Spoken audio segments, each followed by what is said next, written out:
All right. Well, I am here with Joshua Inman. He just spoke at our Good Parents meeting, and I just wanted to follow up with him and ask him some questions about some things that he brought up in the meeting, just as an encouragement to everybody. Everybody doesn't feel like they signed up for a Good Parents support group, although it is pretty amazing. They should be a part. But I just wanted to give everybody access to you, Joshua, and to be able to kind of see and hear a little bit from you. First of all, let's start out. You have a new book that's coming out. Can you show us the book right up to that screen? It's like I have to unblur my background, sadly, so you're going to see my messy room, but there we are. Identity Lost and Found. That's awesome. So I would assume it is a testimony book about identity. Yes, it is my story. Awesome. And I wrote it. One thing I Okay. was going to say in the last group that I forgot to say is it's Mhm. not preachy because I'm not preaching at people, but I'm telling my story and it's written as a novel. So it should flow like a story. So hopefully it's easy to read. Even though it's almost 300 pages, I have some people who've read it said that it was like that. I've had a couple people read it in one sitting because it's just flows really easily. Oh, that's fantastic. That's great. So, in the Good Parents meeting, you were talking about how the Lord brought things up as you were reading this book, or as you were writing this book, and it was um, something that you always wanted to do to write a book, but the Lord kind of used this book to do some more healing work with you, to bring some things to light that had been forgotten, maybe. Can you kind of expound upon that? Sure. I felt like in a lot of ways it was like the catalyst for God to do some deep inner healing in me that I either didn't know how to do myself. I wasn't really going to a counselor. I really didn't know how to process my life and go through all these things.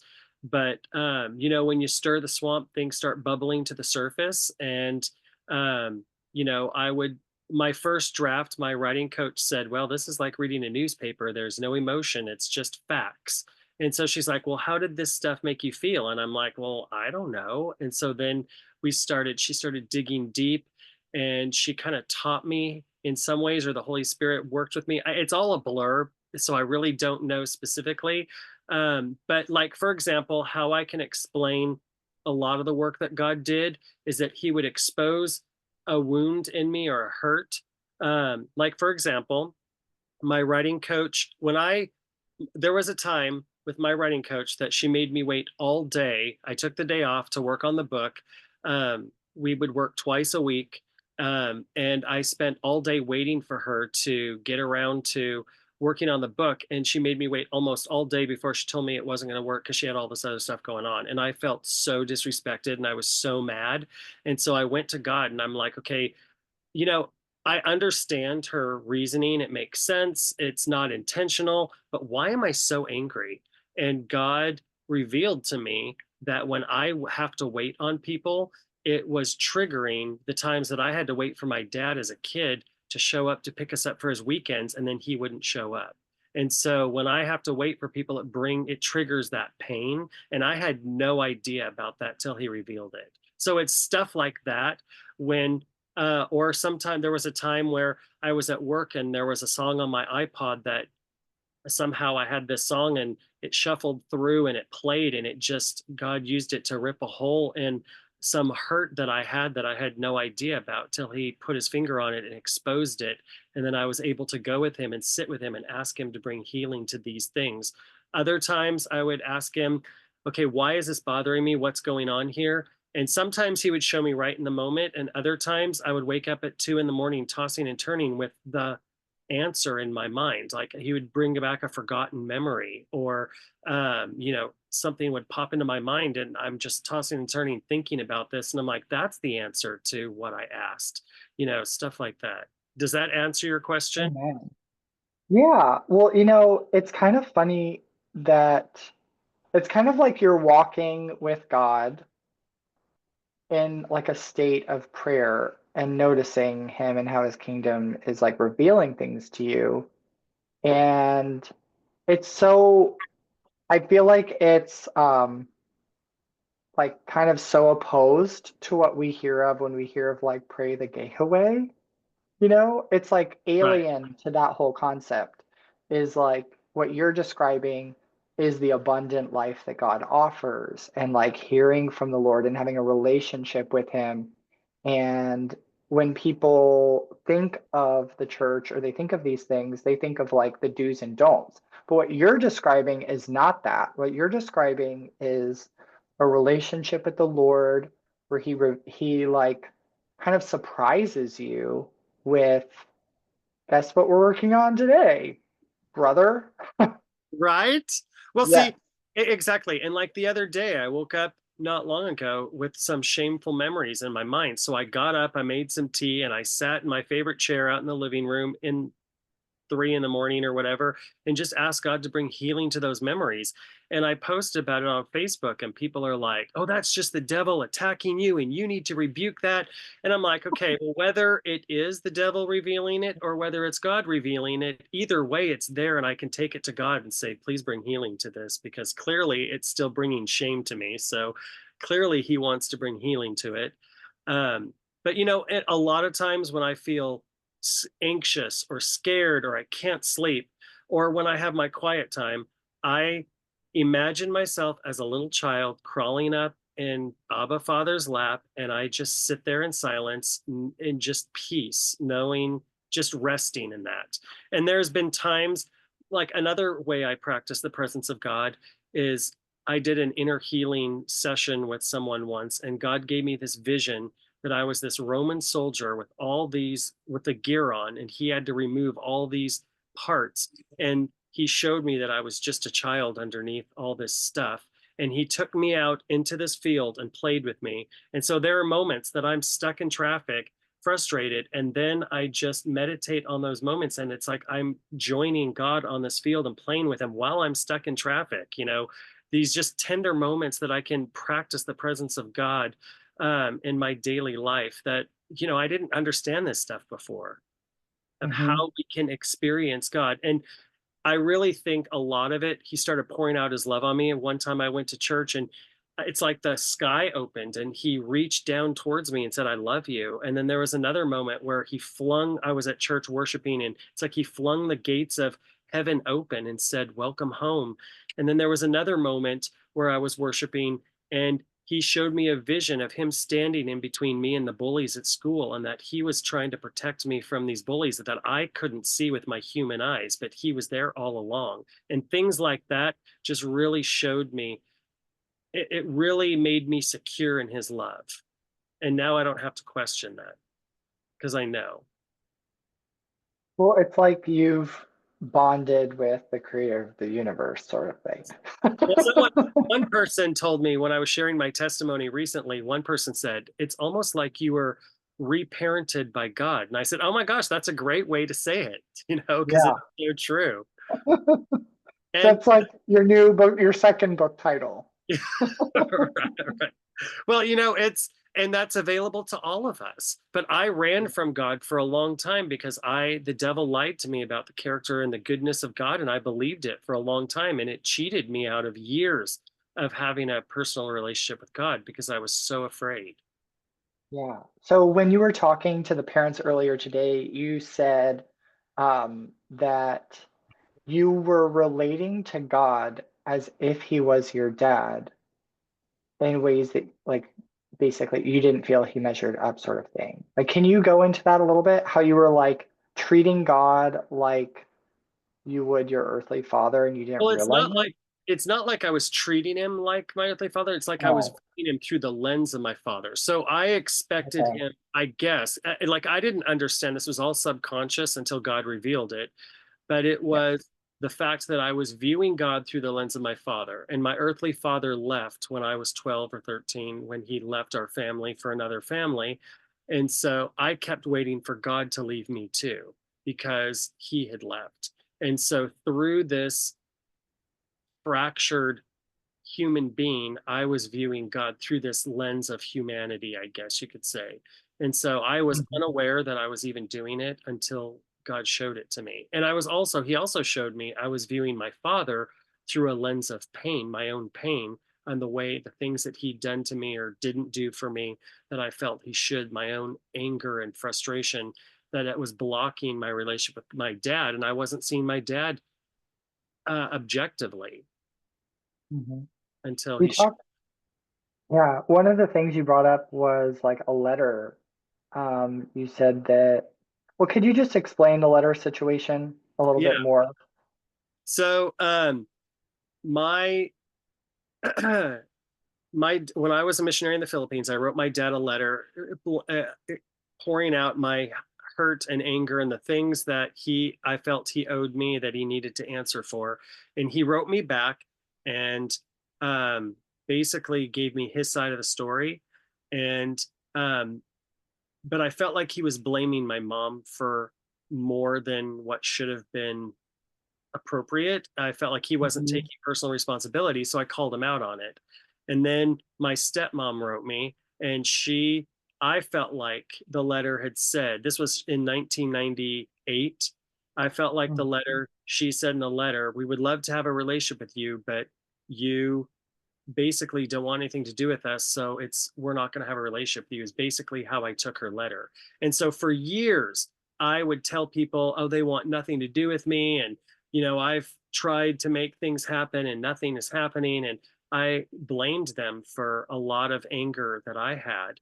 And when I started writing my book in 2020, I went back and found the letters that I'd kept and Mhm. hoping to use some lines from it, and then realized that my stepmom never said we don't want a relationship with you. She basically said, when you're ready, you can come to us, basically, is what she said. And I thought she was saying, because you don't agree with us, we don't want anything to do with you. And she never said that. And so because of that, misreading that letter, it caused me years of rejection from my parents, or I held things against them for years. And so then when I reread the letter and I realized she didn't say what I thought she said, I basically had to write them a letter and apologize for holding this stuff against them that they never said, that I thought that they had said.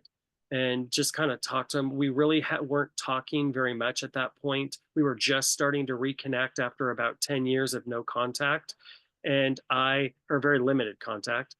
And I just apologized for holding things against them and reading things into what they said that they didn't say. And I shared a little bit of the healing journey God was doing with me, and just said, I hope God does the same for you, kind of a thing. Awesome. One of the things that it reminded me of growing up was my mom used to tell me how to hold my hands when I would run because I would get bullied and picked on. And so she would tell me like to run with fists. Well, what she didn't realize was I felt really insulted that a woman was trying to teach me how to be more masculine. Hmm. And so I took it as like an insult that even I don't measure up in the eyes of women. And then everything started building on that idea. And it was only later that I realized, oh my gosh, she was just trying to keep me from being bullied as much Hmm. because of the way that I was running. And I had misinterpreted it. I had put the weight in the wrong way and what she was saying. And but I did kind of take it as like an insult. Like here, a woman thinks she's more masculine than me, can teach me how to be masculine. Um, and you know, maybe that's like partially true, who knows? But the big part was she was really trying to help. Like she Right, wasn't trying to be insulting, but I was insulted. right. And I think it was really like really big of you to talk about that situation with the letter. Is that like in the book as well? Oh yeah, oh yeah. See, when And I was, it yeah, wasn't just that letter either, because then yeah. later on, when I first started touring with a big country band, I was on one of the biggest country tours of the year. um, I when I first got on Facebook, I was sharing family photos and all kinds of things, and I was tagging everybody, and it was new and it was fun, and I just loved doing it. Well, I had put a picture up of my dad and my mom when they first got engaged, and I tagged them both in it, not even thinking that maybe, hey, he may not want to be tagged in this picture. And like later that year, my stepmom, well, I thought it was from my dad. It came from my dad's Facebook account, basically was, I felt, was threatening me, saying, you know, this violates my legal rights and you need to take this photo down or it'll be reported to Facebook. And I got all mad and angry, and that caused a whole scene. There's a whole chapter about that. And then turns out it was my stepmom who did it. And it just, we went back and forth, and they said I was so hurt because I felt like they were threatening me. And oh man, it was this huge issue that, and I ended up misreading that message from Facebook too, because all of a sudden it triggered my hurt and anger, and it just rose up, and I didn't read it clearly. And anyway, Well, one of the things that I really like about when you're sharing about the Lord, we'll go back to that, is um, he seems like a really good guy. Like whether he's bringing up joyful things and comforting things, or even things that he's revealing that may be less comfortable, right? Um, I think a lot of people are like afraid of the Lord. And what you're revealing in your testimony is that the Lord is like appropriate and he's there for you. And like there's a comfort even in the difficulty.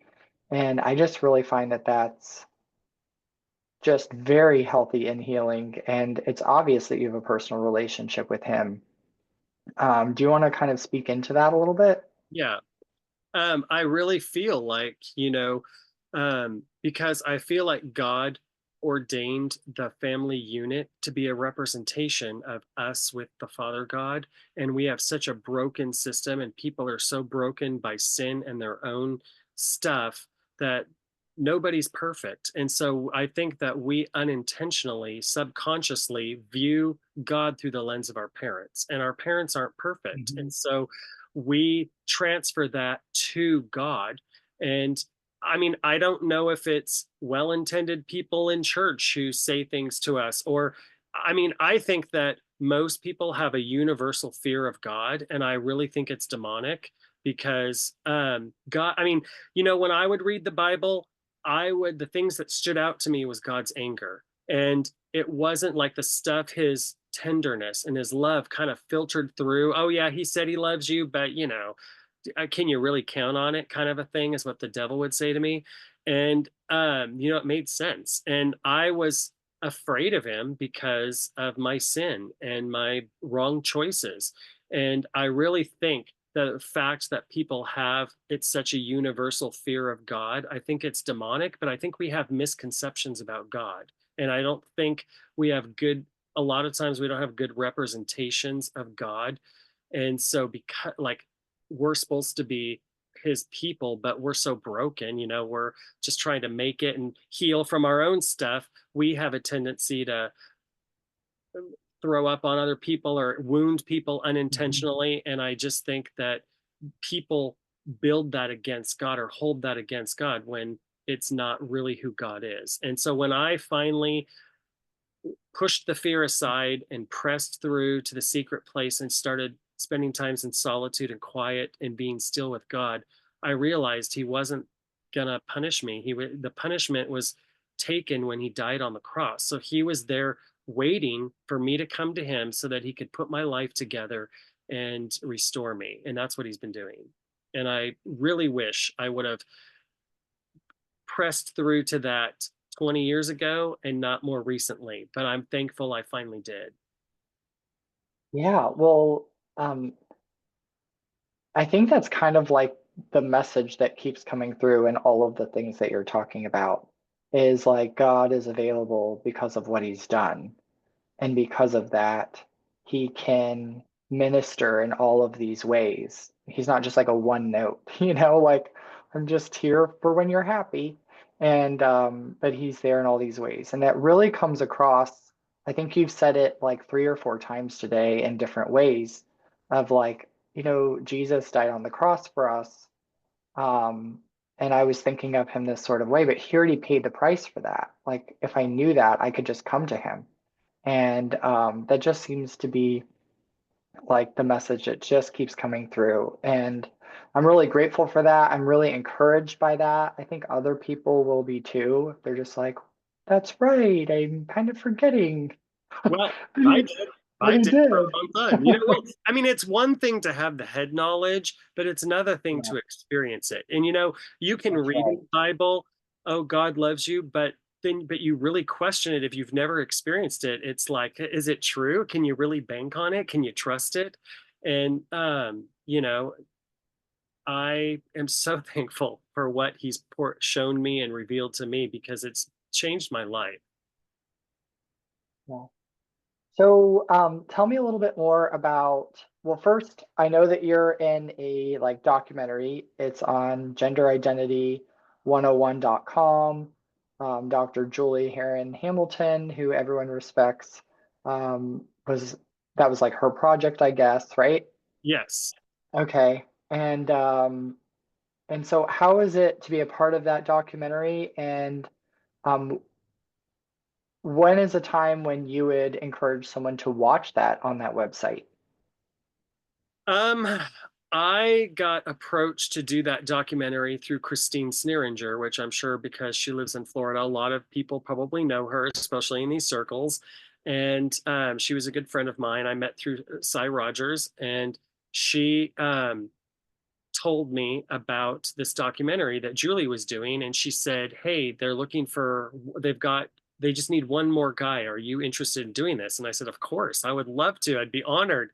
And so I flew out to Fort Lauderdale, and Christine and I drove up to this beautiful house in West Palm Beach, and we recorded this documentary. They didn't really use a whole lot of my story in it, but I was just thankful to be a part of it.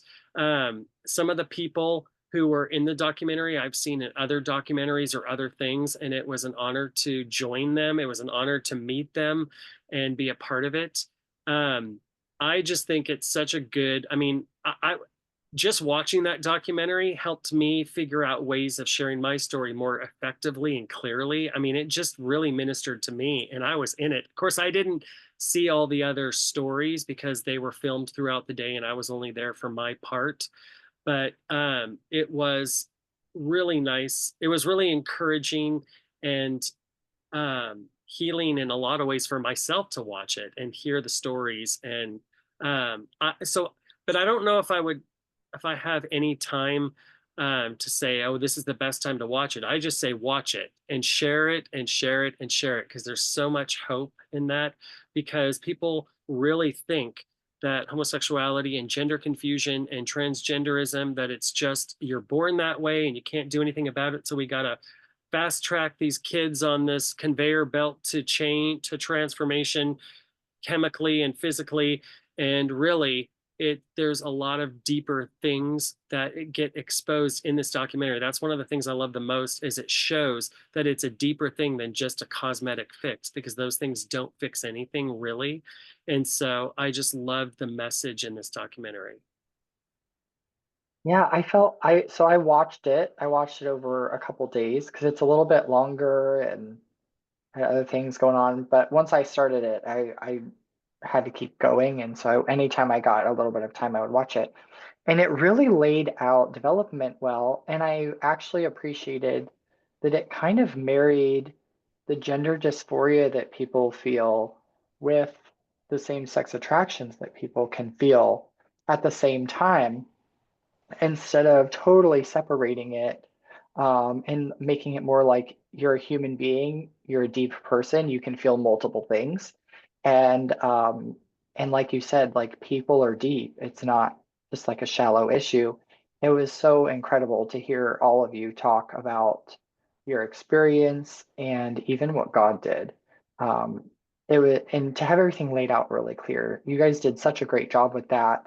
It was impressive, and we're trying to recommend that as much as possible. If someone can watch that, they really should.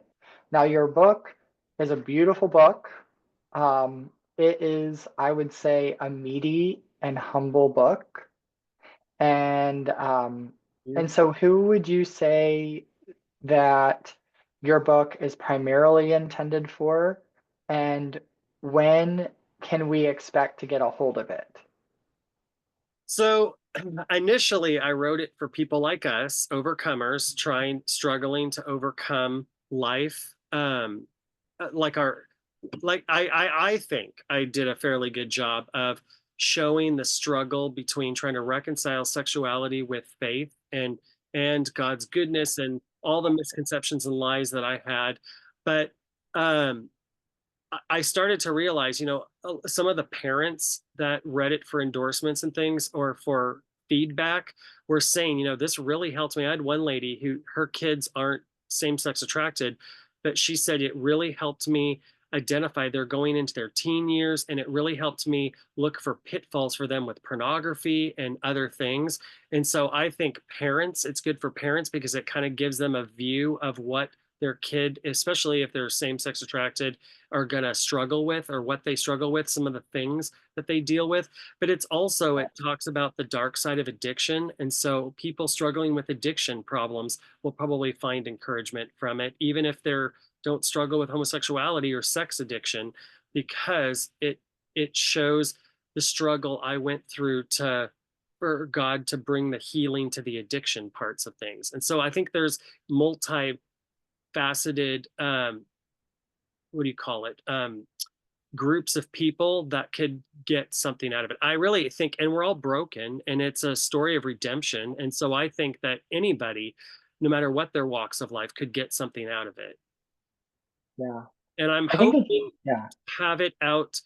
Um, I'm just so close to releasing it.